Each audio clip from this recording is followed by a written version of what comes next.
Okay, so I'll admit this cover doesn't really do it justice, but you guys have to trust me on this one. The story's good. Okay, so this woman basically raises her best friend's child. So this woman's best friend is named Jessica, and she finds Jessica crying in front of her doorstep, and she says that she needs help because she can not take care of her baby right now. So the main character takes the baby and she names her Emma, and she ends up raising her for years and years without any word from Jessica. Where the hell were you? Why didn't you call? Why didn't you text? I kind of feel the same way. I don't know. I just feel like there are so many stories like this. And honestly, I bet there's probably thousands of women out there that this has happened to. But yeah, I can definitely see where Sophia is coming from. Could have at least told your best friend what was happening. They ask, as weird as it sounds, I think Opie would have been better off being honest with her from the beginning and telling her the truth about the baby's father. Did they do a DNA test to confirm that he is the father, or did they just take his word for it? Well, yeah, I'm actually glad that they clarified this, because at the beginning of the story, I was wondering the exact same thing. If he knew and accepted that the child was his and allowed OP to raise Emma, that shows he has some level of integrity. I commend him. Hope he gets to have a relationship with Emma. Yeah, I agree. I think he's a good person. Honestly, I think he was just in love with Jessica. Which is kind of unfortunate because it doesn't seem like she's worth it. Did they actually do a DNA test? But luckily they did. So I'm glad that they cleared that up. Ham Sandwich asks, has anyone else noticed that OP never got a say in her best friend's name? Also, let me know if you have any other questions because I'm always curious to hear your thoughts. And yeah, let me know your ideas for future videos in the comments. I appreciate you guys so much. Thank you for watching, and bye. Y'all are just calling her up because she's just the other parent. She deserves a name. I'm just gonna call her Sarah. So Sarah, how you doing? I know it's dark, but I feel like it would have been better than letting this man ruin her childhood. Usually when a mother gives up a child for adoption, she will regret that decision at some point, and she will come back and want to try to build a relationship with that child. But that didn't happen here. The mother never came back. She never even apologized. So I'm just wondering what the hell was going on in that woman's head.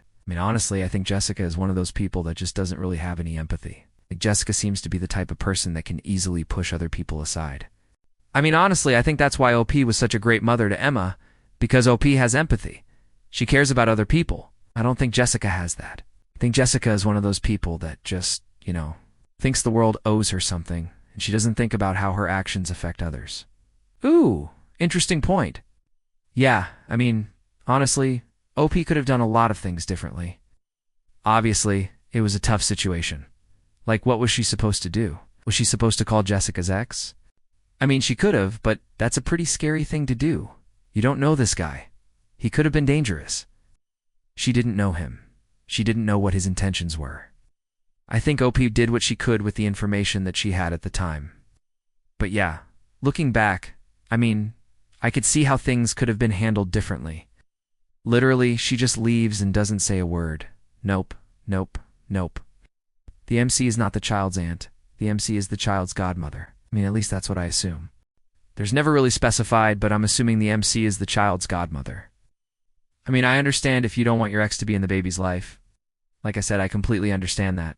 But you could have at least said something. I'm not saying that you have to tell her forever. But at least give her a heads up and then maybe you can reassess the situation later. But instead, she just leaves and does this poor girl so wrong. I'm just saying, this is messed up. Now, Jessica just randomly disappears. This main character has no idea where she went, why she left. All she knows is that she is taking care of her best friend's child. And she does that for many, many years. Was the father abusive towards his child or partner? This is good because I actually have a theory that he was. I think that's why Jessica kept going back to him. I think that is why she took Emma away, because she was worried that he might be abusive towards the child. But who knows? Then one day, Jessica's ex comes knocking, which makes sense considering the child looks exactly like him. He believes that the child is his and he wants to be in her life. Of course, the main character lets him. Great point. I totally agree. If you're going to raise this child as your own, you should give her your last name.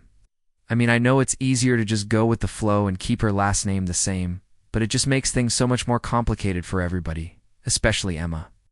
Imagine if you grow up and you want to change your last name. That's going to be hard to do. You're going to have to jump through so many hoops. just food for thought. After that happens, Jessica finally reaches out, but it's not good. Basically, Jessica just says, "Hey, sorry for leaving you, my child, but I did what I had to do at the time, and that is literally it."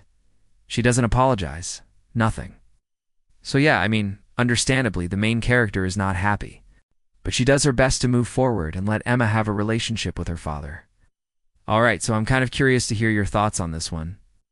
Who do you think is in the wrong here? Let me know in the comments. Also, if you enjoy these types of videos, be sure to subscribe and leave a comment with your ideas for future videos. But anyways, I'm going to read the next comment and see what the AI has to say. Okay, so this one comes from Keely. Keely says, "What about the baby? How does the baby feel about this?" Well, I actually find that very interesting because I wonder that myself. I'm obviously not saying that the baby should have a say in this or anything, but I am saying that the baby, now the child, would she feel having her mom just disappear and then be raised by somebody else? I guess we do kind of get some insight on that when her father comes along and she seems pretty sad about the situation. But I wish they explored that more.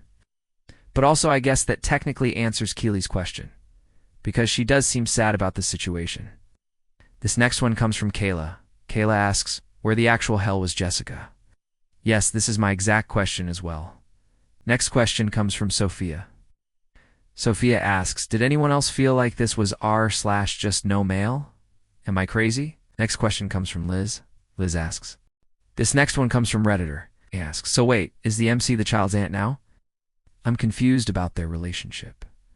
Next question comes from Nicole. Nicole asks, "Why would she use the baby's father's last name? That's confusing as hell." Next question comes from Redditor. Next question comes from Rachel. Rachel asks, "So I'm confused." Next question comes from Jessica.